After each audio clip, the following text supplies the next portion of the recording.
दोस्तों, अगर आपने हमारा चैनल सब्सक्राइब नहीं किया है तो हमारा चैनल सब्सक्राइब करें और साथ में बेल आइकन भी दबाएं ताकि हमारी हर नई आने वाली वीडियो आप तक पहुंच सके। तो चलिए अपनी टॉपिक की तरफ बढ़ते हैं। का हमारा टॉपिक है moon and phases of moon, चांद और उसके मराहिल। आपने मुशाहिदा किया होगा कि पहले दिन का चांद जो कमरी महीना होता है उसका इंतहाई बारीक होता है, और जो फुल मून होता है वो 14वीं तारीख को दिखाई देता है। 14वीं का चांद जो होता है वो आप देख सकते हो। ये आपको दिखाता है, यानी ये आपको शो करता है कि चांद के मुख्तलिफ मराहिल होते हैं। यानी एक चांद जो होता है इसके मुख्तलिफ मराहिल होता है। पहले दिन का चांद इंतहाई बारीक होता है और जो 14वीं का चांद होता है वो बहुत बड़ा दिखाई देता है। The moon is non luminous object, यानी ये गैर रोशन ऑब्जेक्ट है या गैर रोशन जिस्म है। And the sun is a luminous object, यानी सूरज जो है वो रोशन ऑब्जेक्ट है। Light of the sun is reflected, यानी ये रिफ्लेक्ट हो जाती है, वापस आ जाती है बाई द मून, चांद के ज़रिए से। तो नॉन लुमिनस मीन गैर रोशन, लुमिनस मीन रोशन। तो इसके अलावा मून आर्बिट द अर्थ, यानी चांद जो है वो आर्बिट करता है यानी गर्दिश करता है ज़मीन के इर्द गिर्द। ज़मीन एक सयारा है जो सूरज के इर्द गिर्द गर्दिश करता है, आर्बिटेशन करता है, यानी आर्बिट जो करता है। और जो मून है वो ज़मीन के गर्द गर्दिश करता है। और जब सैयारे के गिर्द कोई बॉडी गर्दिश करता है तो इसको हम सैटेलाइट कहते हैं। तो मून जो है वो नेचुरल सैटेलाइट है। In object which orbit a planet, जो प्लेनेट के इर्द गिर्द यानी गर्दिश करता है, इज कॉल्ड अ सैटेलाइट, हम उसके सैटेलाइट कहते हैं। Therefore moon is a natural satellite, यानी ये नेचुरल सैटेलाइट है, कुछ आर्टिफिशियल सैटेलाइट भी है। The amount of light reflected by the moon and reaching the earth change because of change in position of the moon, यानी जो जितना उस पर रिफ्लेक्शन होता है और जब उस पर जितनी रोशनी पड़ती है और फिर रिफ्लेक्शन करता है वो बार बार तब्दील होती है। यही वजह है इनके मुख्तलिफ मराहिल होते हैं। यही वजह है कि हम मून के यानी चाँद के मुख्तलिफ मराहिल देखते हैं।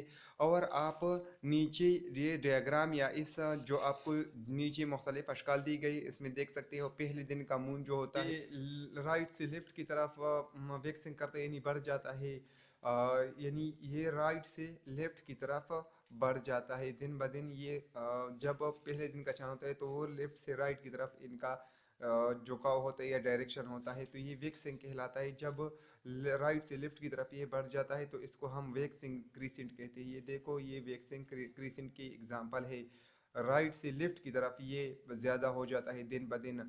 और फिर फर्स्ट क्वार्टर बन जाता है। फर्स्ट क्वार्टर यानी ये मून 14वीं का होता है। 14वीं का जब होता है फुल मून होता है। 14वीं के बाद फिर 14 दिन में ये कम हो जाता है। तो ये 4 हिस्सों पर मुश्तमिल होता है ये मून। पहले 2 हिस्से 14वीं का होते हैं, फिर बाकी दो वो मजीद 14 के होते हैं। जब ये इससे 14 दिन के हो जाता है तो वैक्सिंग गिब्स 14 दिन से कबल हो जाता है। और फिर 14वीं दिन का हो जाए तो ये फुल मून कहलाता है, यानी मुकम्मल चांद। 14 दिन के बाद ये कम होना शुरू हो जाता है राइट की तरफ। ये आहिस्ता आहिस्ता कम होता जा रहा है और फिर वेनिंग शुरू कर देता है, यानी कम होता जा रहा है। फिर इसका लास्ट क्वार्टर जो होता है ये बिल्कुल उसका डायरेक्शन जो होता है वो राइट की तरफ होती है। और फिर ये आहिस्ता आहिस्ता वेनिंग करता है, कम होता जा रहा है। अब following are the phases of the moon, यानी ये आपके मुख्तलिफ फेजेस। न्यू मून जो होता है वो ज़मीन और सूरज के दरमियान होता है और हमें दिखाई नहीं देता है। पहले दिन का चांद जो होता है न्यू मून, ये हम नहीं देख सकते, और यानी ये अपनी आंखों से हम नहीं देख सकते। दूसरा हमारे साथ है क्रिसेंट मून, यानी ये बिल्कुल तलवार की तरह बहुत ही इंतहाई सिल्वर की तरह दिखाई देता है और ये बारीक सा आपको दिखाई देता है। इसी वजह से हम इनको क्रिसेंट मून कहते हैं। और ये स्टार्ट होता है यानी शुरू होता है लूनर मंथ का, यानी कमरी महीने का शुरू होता है क्रिसेंट मून से। और इसके बाद है क्वार्टर मून, यानी क्वार्टर मीन 1/4, यानी क्वार्टर चौथा हिस्सा। जब हम half of the moon surface देखते हैं तो हम इसको क्वार्टर ऑफ द मून यानी इसका क्वार्टर कहते हैं। वेनिंग मून, जब एक चांद जो होता है वो कम होना शुरू करता है, पहले फुल होता है फिर गिब्स हो जाता है फिर क्रिसेंट और फिर न्यू, तो ये वेनिंग कहलाता है। वैक्सिंग मून, जब एक चांद जो दिन ब दिन यानी बड़ा होता जा रहा है, यानी एक दिन के बाद दूसरे दिन ये मज़ीद बढ़ता जा रहा है, उसका साइज़ बढ़ता है, तो इसको हम वैक्सिंग कहते हैं। Full moon, when the moon surface is fully lighted, यानी मुकम्मल रोशनी आपको दे तो इसको हम फुल मून कहते हैं। गिबस मून जब हम रफली 3/4 यानी तीसरा हिस्सा 3/4 हिस्सा उनका देखते हैं चांद का, तो इसको हम गिब्बस मून कहते हैं। तो ये इसके मुख्तलिफ फेजेस थे यानी मराहल थे।